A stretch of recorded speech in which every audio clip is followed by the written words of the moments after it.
What is going on, guys? It is WrestleMania here, back with another video. There are times when wrestling fans can hang their head proud over a great match or a promotion doing something charitable, such as the Warrior Award. Then there are times when you want to change the channel and hide the box of bootios you brought for an extortionate $12. Just imagine how bad the people involved in these humiliating angles felt. In today's video, we're going to look at 10 of the most humiliating angles in both WWE and WCW.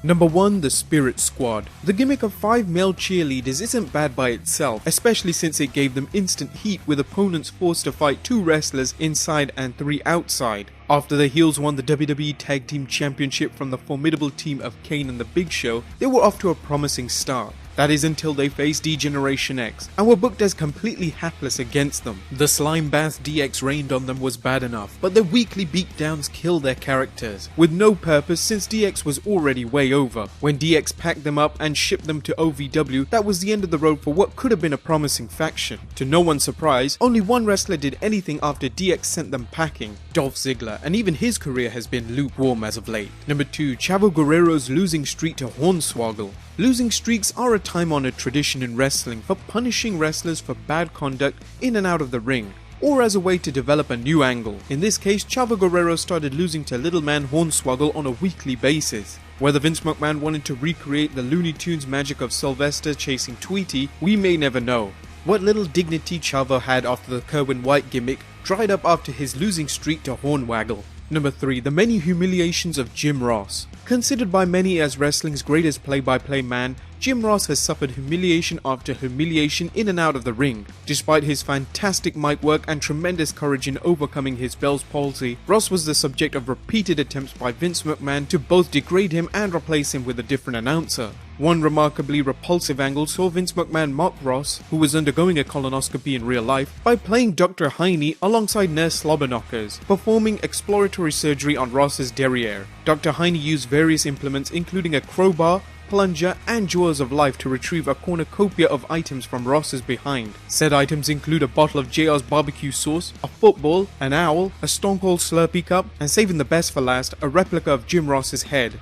Number 4. Ric Flair gets institutionalized. During the Monday Night War, Ric Flair became the promotion's official whipping boy, getting booked into degrading angle after angle. Things got so bad one year that Flair actually listed them during a reportedly unauthorized promo on Nitro, taking a shot at WCW's Eric Bischoff, the man behind the ugly angles. In fact, we could do this whole entire video on the humiliating angles Flair endured during that time. In this case, a babyface Flair had won the presidency of WCW from Eric Bischoff, but the adage of power corrupting proved true, and Flair slowly turned into a power-mad president, favoring heels over babyfaces. After months of terrorizing WCW, Flair lost the presidency to Sting and found himself locked up in a mental institution. WCW treated mental illness with all the dignity you'd expect from the company that featured the Norman the Lunatic character. Flair eventually left the institution, but there are probably still Flair fans institutionalized after watching their beloved WCW go down the drain. Number 5. Kane in the Katie Vick angle. In 2002, the WWE decided to tweak the Big Red Machine both by unmasking him and turning him heel.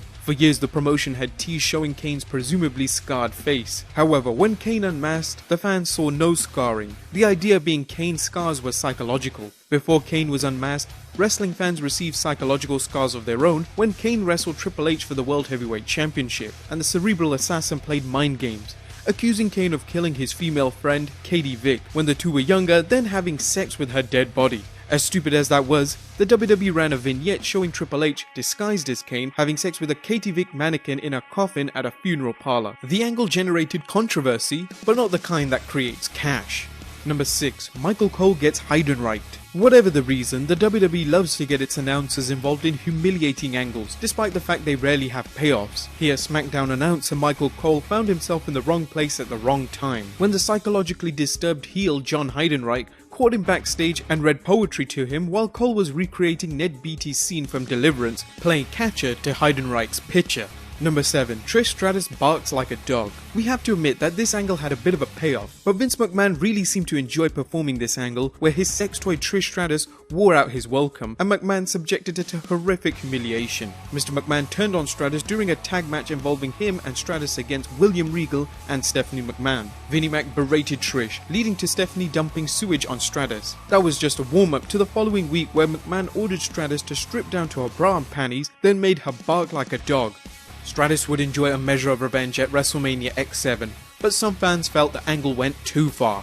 Number 8. Natalya's farting. She's attractive, a third-generation superstar, and has an amazing in-ring talent, so what better way to get her over than to have her become known for her smelly gas? Yes, that's what the WWE did with Natalya Neidhart. Just like bad gas itself, no one enjoyed the angle, finding it stupid, pointless, and degrading to a top talent. Former WWE diva Maria summed it up best in an interview. "I think that it's a complete disrespect to a girl with talent to give her a gimmick that's a farting gimmick. How disrespectful can you be? She's a Neidhart, come on. She's incredible in the ring. It's disrespectful to her, disrespectful to her family, and I cannot even believe that they went there. I think it really says something to how WWE feels about their women's division." Number 9. Jillian Hall's mole and music.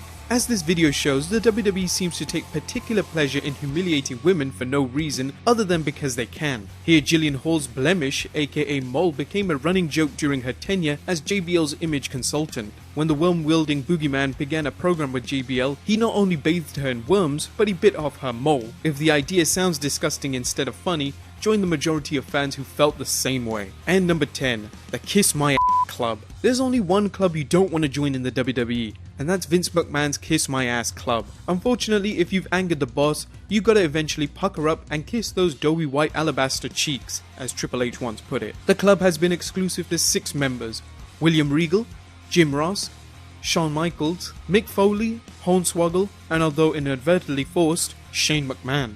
There have been wrestlers who have avoided the dreaded kiss of death, but the ones who didn't would surely not forget the humiliating angle. Well guys, there you have it. 10 humiliating angles that cross the line, usually without drawing a dime. Just remember, we are doing daily videos from Monday to Friday at 10 PM, so subscribe if you don't want to miss out. And I'll see you next time with some more wrestling content.